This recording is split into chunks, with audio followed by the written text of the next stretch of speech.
আর আশা নেই, আর একদম আশা নেই। টিজারের পর মানুষ আশা করে বসছিল যে ট্রেলারটা হয়তো বেটার হবে, হয়তো ট্রেলারটা দেখে সিনেমাটা দেখার ইন্টারেস্টটা গ্রো করবে। কিন্তু ট্রেলার এসছে আজকে, এবং ট্রেলারটা দেখার পর মানুষ আরো হতাশ হয়ে যাবে। এবং এখন মানুষ হয়তো বলতে শুরু করবে যে ভাই আয়ান মুখার্জি তুমি থামো, তোমার জন্য এই সিনেমা নয়। কি নিয়ে কথা বলছি? ওয়ার 2 এর ট্রেলার নিয়ে, যেটা কিছুক্ষণ আগে ড্রপ করা হয়েছে। এবং এমন একটা ট্রেলার হয়েছে যেটার মধ্যে না ঋত্বিক ছাড়া আর কিচ্ছু নেই। জাস্ট ট্রেলারটার মধ্যে কিচ্ছু নেই ঋত্বিক ছাড়া। আপনি ট্রেলারটার মধ্যে ভালো দিক আমাকে খুঁজে বার করে দেখান। একটাই ভালো দিক, সেটা হচ্ছে ঋত্বিক রোশন, তাকে ভালো লাগছে, তাকে যেভাবে প্রেজেন্ট করেছে সেটা ভালো লাগছে দেখতে। এবং তার যেহেতু সোয়াগ আছে, একটা স্ক্রিন প্রেজেন্স আছে, সে ভালোভাবে নিজের ক্যারেক্টারটা ফুটিয়ে তুলতে পারছে। কিন্তু তাকেও তো সাপোর্ট করতে হবে।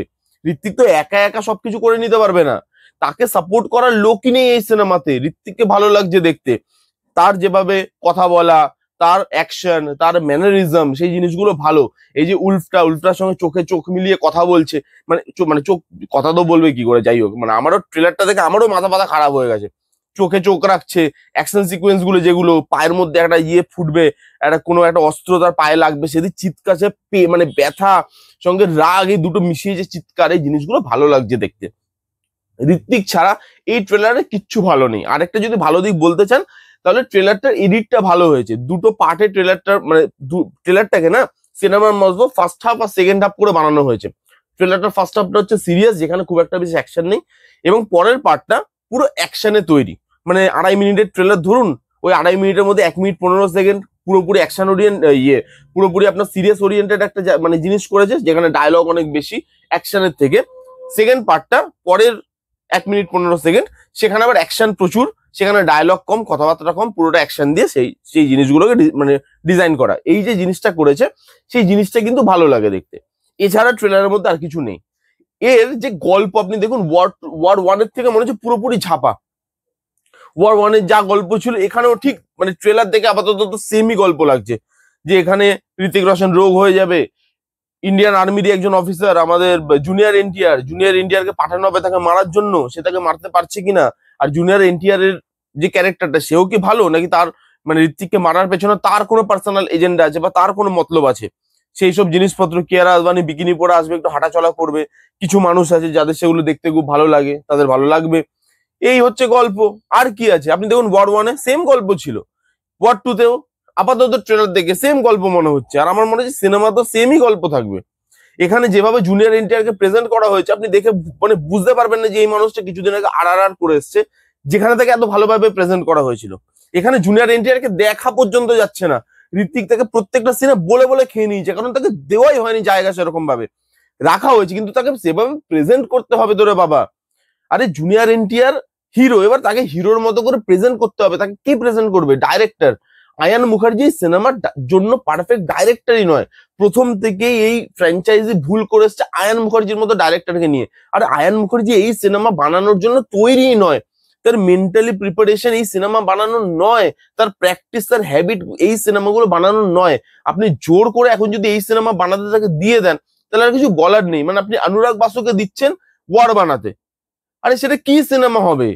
অনুরাগ বাসু মানে ভালো বানায় ড্রামা সিনেমা, ইমোশনাল সিনেমা, যেখানে স্টোরি ওরিয়েন্টেড সিনেমা।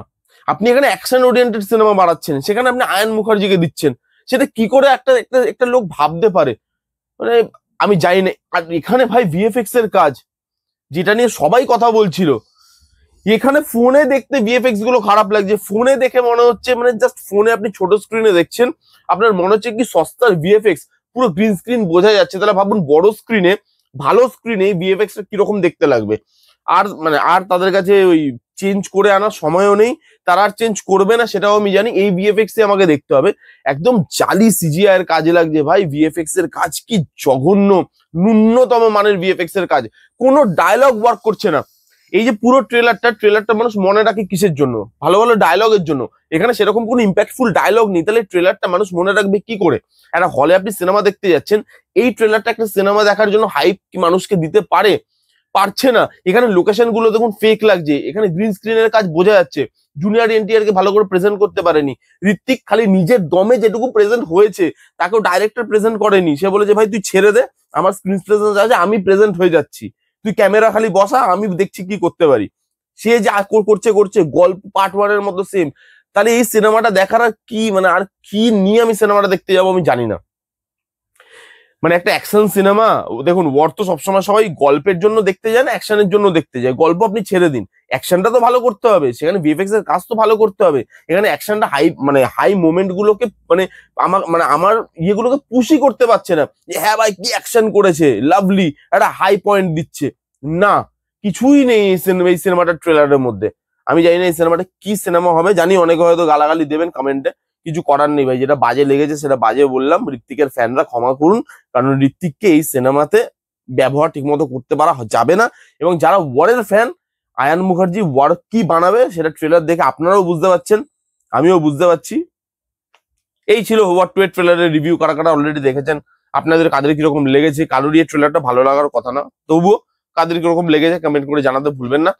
কেমন লাগলো রিভিউটা কমেন্ট করে জানিয়ে ফেলুন। ভালো লাগলে please give a Thums up, like করবেন, কমেন্ট করবেন, শেয়ার করবেন, চ্যানেলটাকে মাস্ট সাবস্ক্রাইব করবেন। দেখা হচ্ছে নেক্সট কোনো ভিডিওতে, ততক্ষণ bye bye, take care and be safe.